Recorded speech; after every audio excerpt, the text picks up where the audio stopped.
Random House Audio presents The Night Circus by Erin Morgenstern. Read for you by Jim Dale.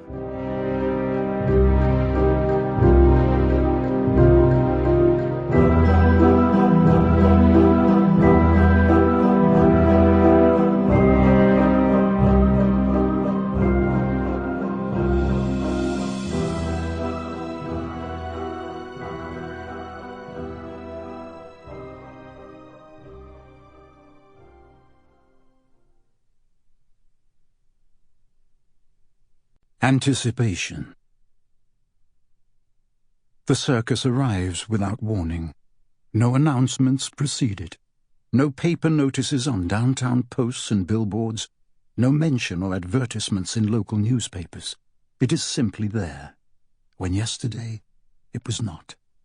The towering tents are striped in white and black. No golds and crimsons to be seen. No colour at all, save for the neighbouring trees and the grass of the surrounding fields. Black and white stripes on grey sky, countless tents of varying shapes and sizes, with an elaborate wrought iron fence encasing them in a colourless world. Even what little ground is visible from outside is black or white, painted or powdered, or treated with some other circus trick. But it is not open for business, not just yet. Within hours, everyone in town has heard about it. By afternoon, the news has spread several towns over. Word of mouth is a more effective method of advertisement than typeset words and exclamation points on paper pamphlets or posters. It is impressive and unusual news, the sudden appearance of a mysterious circus. People marvel at the staggering height of the tallest tents. They stare at the clock that sits just inside the gates that no one can properly describe. And the black sign painted in white letters that hangs upon the gates, the one that reads, "Opens at nightfall, closes at dawn." What kind of circus is only open at night? People ask. No one has a proper answer. Yet as dusk approaches, there is a substantial crowd of spectators gathering outside the gates. You are amongst them, of course. Your curiosity got the better of you, as curiosity is wont to do. You stand in the fading light, the scarf around your neck pulled up against the chilly evening breeze, waiting to see for yourself exactly what kind of circus only opens once the sun sets. The ticket booth, clearly visible behind the gates, is closed and barred. The tents are still, save for when they ripple ever so slightly in the wind. The only movement within the circus is the clock that ticks by the passing minutes, if such a wonder of sculpture can even be called a clock. The circus looks abandoned and empty, but you think perhaps you can smell caramel wafting through the evening breeze, beneath the crisp scent of the autumn leaves, a subtle sweetness at the edges of the cold. The sun disappears completely beyond the horizon, and the remaining luminosity shifts from dusk to twilight. The people around you are growing restless from waiting, a sea of shuffling feet, murmuring about abandoning the endeavour in search of some place warmer to pass the evening. You yourself are debating departing, when it happens. First, there is a popping sound. It is barely audible over the wind and conversation, a soft noise like a kettle about to boil for tea. Then comes the light. All over the tents, small lights begin to flicker, as though the entirety of the circus is covered in particularly bright fireflies. The waiting crowd quiets as it watches this display of illumination. Someone near you gasps. A small child claps his hands with glee at the sight. When the tents are all aglow, sparkling against the night sky, the sign appears. Stretched across the top of the gates, hidden in curls of iron, more firefly-like lights flicker to life. They pop as they brighten, some accompanied by a shower of glowing white sparks and a bit of smoke. The people nearest to the gates take a few steps back. At first, it is only a random pattern of lights. But as more of them ignite, it becomes clear that they are aligned in scripted letters. First, a C is distinguishable, followed by more letters. A Q, oddly, and several E's. When the final bulb pops alight and the smoke and sparks dissipate, it is finally legible, this elaborate incandescent sign.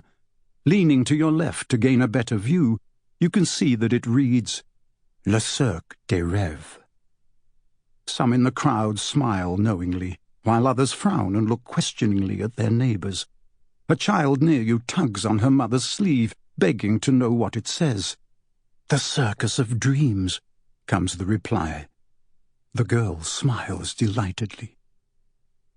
Then the iron gates shudder and unlock, seemingly by their own volition. They swing outward, inviting the crowd inside. Now the circus is open. Now you may enter.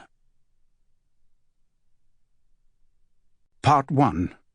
Primordium. The whole of Le Cirque des Rêves is formed by series of circles. Perhaps it is a tribute to the origin of the word circus, deriving from the Greek kyrkos, meaning circle or ring. There are many such nods to the phenomenon of the circus in a historical sense, though it is hardly a traditional circus. Rather than a single tent with rings enclosed within, this circus contains clusters of tents like pyramids, some large and others quite small. They are set within circular paths, contained within a circular fence, looping and continuous. Friedrich Thyssen, 1892. A dreamer is one who can only find his way by moonlight, and his punishment is that he sees the dawn before the rest of the world. Oscar Wilde, 1888.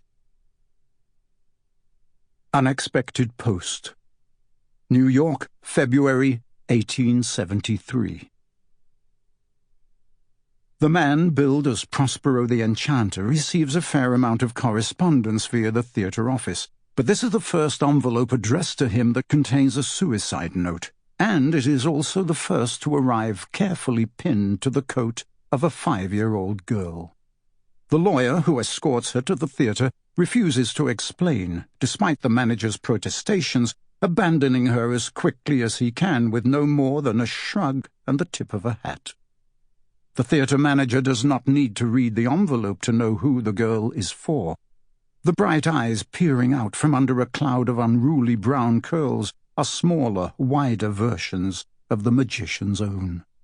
He takes her by the hand, her small fingers hanging limp within his. She refuses to remove her coat, despite the warmth of the theatre, giving only an adamant shake of her head when he asks her why. The manager takes the girl to his office, not knowing what else to do with her. She sits quietly on an uncomfortable chair beneath a line of framed posters advertising past productions, surrounded by boxes of tickets and receipts.